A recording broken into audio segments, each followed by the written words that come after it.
لنگڑی شہزادی کا واقعہ۔ شہزادی نگار بانو بہت ہی حسین و جمیل تھی۔ وہ بادشاہ کی واحد اولاد تھی۔ بادشاہ اور ملکہ اس کی خوبصورتی اور خوب سیرتی کی بنا پر اس کو بے حد چاہتے تھے اور اس کی ہر خواہش پوری کر کے اسے دنیا کی ہر نعمت و آسائش دیتے تھے، مگر اس میں ایک جسمانی عیب بھی تھا۔ وہ ایک ٹانگ سے لنگڑی تھی جس نے اس کے حسن پر ایک عیب لگا رکھا تھا۔ اس عیب کے سبب اس کا ابھی تک کسی ملک یا ریاست سے کوئی بڑا رشتہ نہ آیا تھا۔ شہزادی نگار بانو بچپن سے لنگڑی نہ تھی، بلکہ اس کے ساتھ ایک عجیب و غریب واقعہ پیش آیا جس کے بعد وہ معذور ہوئی۔ ہوا یوں کہ ایک روز شہزادی محل میں اپنی سہیلیوں کے ساتھ کھیل رہی تھی۔ جھاڑیوں میں ایک ناگن جو اس وقت ایک چھوٹا سا بچہ تھی باہر نکل کر آئی، جسے دیکھ کر شہزادی کی دوسری سہیلیاں بھاگ گئیں، مگر نڈر نگار بانو نہ بھاگی، بلکہ اس نے آگے بڑھ کر ناگن بچی کو پاؤں کی ایڑی کے نیچے کچل دیا۔ رات کو جب وہ سو کر صبح بیدار ہوئی تو اس کی وہی ٹانگ جس سے اس نے ناگن بچی کو کچلا تھا لنگڑی ہو گئی۔ بادشاہ نے اس کا ملک کے ہر قابل طبیب سے علاج کروایا، مگر شہزادی معذوری سے نجات نہ پا سکی۔ وزیر ایک دن بادشاہ کے پاس آیا اور اسے خوشخبری دی کہ اب آپ کو شہزادی نگار بانو کی شادی کی فکر نہیں کرنی چاہیے۔ بادشاہ نے حیرت سے کہا، کیا مطلب ہے؟ وزیر نے کہا، حضور میں سچ کہہ رہا ہوں۔ پھر بادشاہ نے کہا، بیٹی کی شادی کی فکر باپ کو نہ ہوگی تو کس کو ہوگی؟ بادشاہ سلامت، میرا یہ مطلب نہیں، بلکہ آپ کے لیے خوشخبری ہے کہ شاہی نجومی نے بتایا ہے کہ جلد ہی شادی ہو جائے گی۔ بادشاہ کو کچھ اطمینان نصیب ہوا۔ پھر ایک سرکاری اہلکار نے آ کر اطلاع دی کہ بادشاہ سے قریب ملک کا شہزادہ ملنے آیا ہے۔ بادشاہ کو آئے روز کسی نہ کسی بادشاہ یا شہزادے سے ملاقات ہوتی رہتی تھی۔ بادشاہ نے اسے محل میں لانے کا حکم دیا۔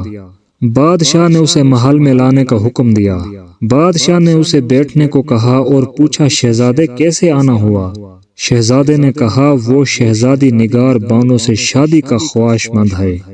بادشاہ کو اس کی خواہش سن کر حیرت اور خوشی ہوئی۔ ابھی اس نے اپنا جملہ مکمل ہی کیا تھا کہ دروازے کے اندر سے دھواں محل میں داخل ہوا، اور پھر جب دھواں غائب ہوا تو ایک طاقتور اور بھیانک جن ظاہر ہوا۔ کچھ دربار میں موجود لوگ تو اس کی دہشت سے ہی بے ہوش ہو گئے۔ کئی وہاں کھڑے تھر تھر کانپ رہے تھے، مگر بادشاہ اور شہزادہ اپنی جگہ پر موجود تھے۔ پھر جن نے ایک فلک شگاف کہکا لگایا اور گرجدار آواز میں بولا، یہ شہزادی ایک مجرم ہے، میں اس کی شادی کسی قیمت پر نہیں ہونے دوں گا۔ جن کو دیکھ کر ہی سب کی بولتی بند ہوئی تھی، اس لیے کسی کی زبان سے کوئی لفظ ادا نہیں ہو پا رہا تھا۔ آخر شہزادے نے ہمت کر کے یہ خاموشی توڑی اور بولا، یہ شہزادی تمہاری مجرم کیسے ہے؟ جن دوبارہ اونچی آواز سے بولا، میری بیٹی ناگن کے روپ میں محل میں شہزادی اور اس کی سہیلیوں کا کھیل دیکھ رہی تھی۔ اسے دیکھتے ہی تمام اس کی سہیلیاں بھاگ گئیں، مگر شہزادی نگار بانو نے آگے بڑھ کر میری بیٹی کو، جو اس وقت ناگن بچی کے روپ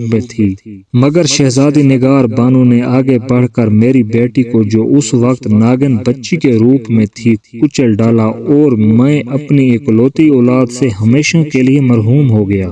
مجھے جب پتہ چلا تو میں نے شہزادی کو لنگڑی بنا دیا، لیکن میں اس سے شادی کا پختہ ارادہ کر چکا ہوں۔ شہزادہ بولا، اگر تم اپنی بات پر قائم ہو تو تمہیں مجھ سے مقابلہ کرنا ہوگا۔ اگر تم نے مجھے مار دیا تو تم یہ شادی کر سکتے ہو، ورنہ میں یہ شادی نہ ہونے دوں گا۔ جن گرجا۔ شہزادے نے مقابلے کا چیلنج قبول کر لیا۔ ٹھیک ہے، جن بولا۔ جن نے اپنی تلوار نکالی جس کی چمک سے آنکھیں خیرہ ہو رہی تھی۔ اس نے شہزادے پر وار کیا۔ شہزادے نے بڑی پھرتی سے یہ وار اپنی ڈھال پر روک لیا۔ پھر شہزادے نے ایک زوردار وار جن پر کیا، مگر وار خطا گیا۔ پھر دونوں میں زوردار مقابلہ شروع ہو گیا۔ ہر طرف تلواروں کے ٹکرانے کی آوازیں گونجنے لگی۔ جن ایک ماہر تلوار باز خود کو ثابت کر رہا تھا اور ایسے ماہرانہ کرتب اور داؤ پیچ دکھا رہا تھا کہ جو اس سے قبل کسی انسانی آنکھ نے نہیں دیکھے تھے، مگر اس کے مقابلے میں شہزادہ بھی بڑی مہارت سے اس کا مقابلے میں ڈٹا ہوا تھا اور اپنے فن کی داد لوگوں سے حاصل کر رہا تھا۔ پھر ایک موقع پر شہزادے نے یہ دیکھتے ہوئے کہ جن کو شکست دینا اتنا آسان نہیں، اللہ اکبر کا ایک بلند آواز نعرہ بلند کیا اور اس پر تلوار سے پوری قوت سے ایسی ضرب لگائی کہ جن کی تلوار کے 2 ٹکڑے ہو گئے اور جن لڑکھڑا گیا اور زمین بوس ہو گیا۔ شہزادہ چاہتا تو اس موقع سے فائدہ اٹھا کر جن کا خاتمہ کر سکتا تھا، مگر وہ ایک بہادر نوجوان تھا اور بہادری کا مظاہرہ کرتے ہوئے اس نے جن کو تلوار کی پیشکش کی اور اپنی تلوار واپس میان میں ڈال لی۔ جن ہانپتا ہوا بولا، تم ایک بہادر اور با کردار نوجوان ہو۔ شہزادہ بولا، شہزادی نگار بانو کوئی مجرم نہیں، اس کو نہیں معلوم تھا کہ ناگن کے روپ میں یہ جن زادی ہے، وہ بالکل بے قصور ہے اور بے قصور کو قصوروار نہیں ٹھہرایا جا سکتا۔ مجھے تمہاری بیٹی کی موت کا بہت افسوس ہے۔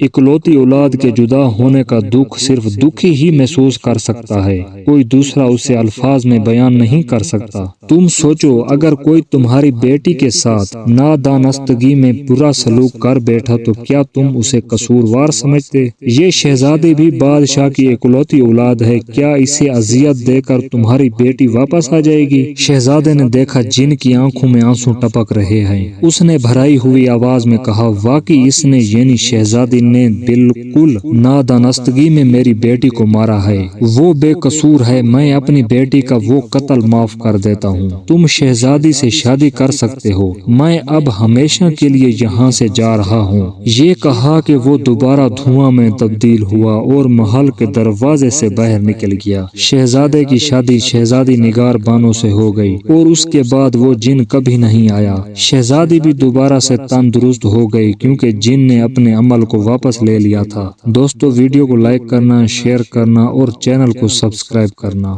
شکریہ۔